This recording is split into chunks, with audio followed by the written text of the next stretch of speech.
Hello guys, nandito na naman tayo at eto may pag-uusapan tayo ano.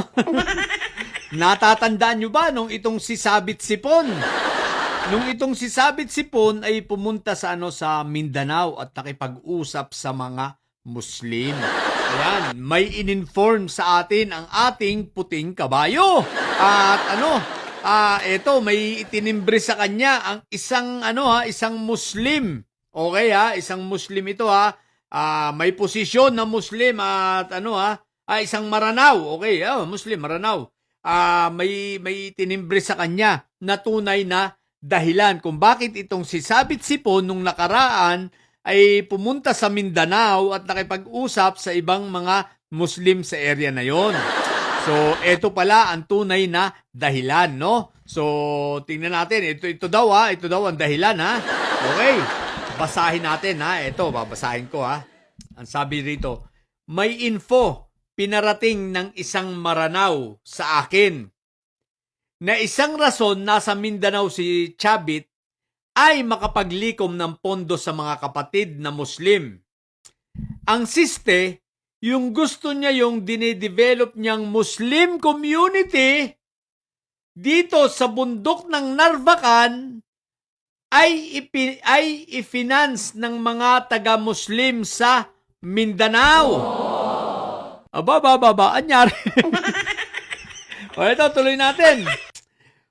Huminto yung road construction niya doon dahil wala nang pambili ng semento. Naghihirap na si Sabit. Affected ng malaki si Chabit sa pagkakahinto ng STL weteng niya sa Ilocos Sur. Totoo po dahil tulad yan wala na sa kanya, no? Kaya galit na galit kay PBBM si Sabit Sipon kasi wala na sa kanya yung STL. Tinanggal na sa kanya at in-award sa iba. Kaya pagka simula nung matanggal sa kanya yon at hindi niya makuha yung posisyon sa PCSO, bigla siyang nagalit kay PBBM at biglang bumaliktad. At kung ano-ano ang sinasabi. Sabi niya rito, please, warning ninyo mga kapatid na Muslim, wag na paloko kay Chabit. Hindi madali ma-approve yung balak niyang subdivision dahil wala pa clearance. Wala pa clearance sa maraming national agencies. Paki-advise mga kapatid na Muslim sa Mindanao.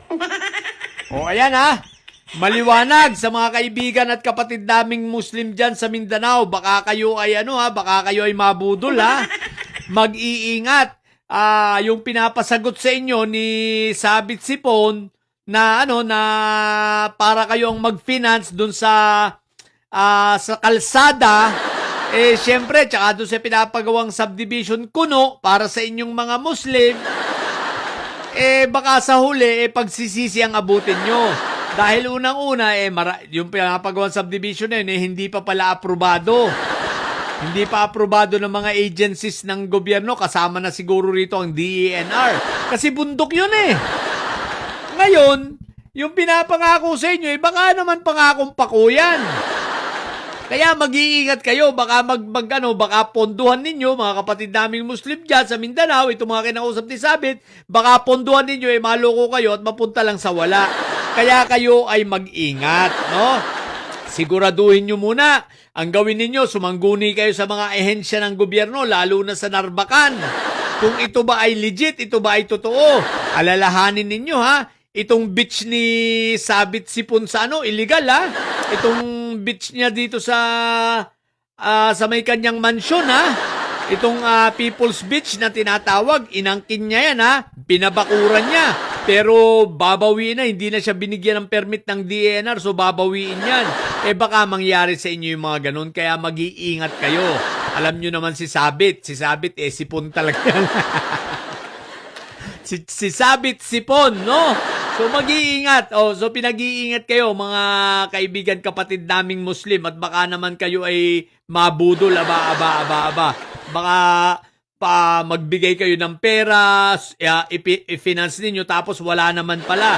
Di ba kawawa lang kayo. Kaya siguraduhin nyo muna bago kayo magbigay ng aksyon sa mga proposal na ito ni Sabit Sipon, alamin nyo muna ang katotohanan sa mga taga Narvacan. Magbigay kayo ng time na puntahan ninyo O kaya kayong mga nasa Mindanao, kumonta kayo sa mga taga Narvacan kung ito ba ay totoo o hindi, kung ito ba ay may permit na galing sa mga ahensya ng gobyerno for like DENR, ganyan ha.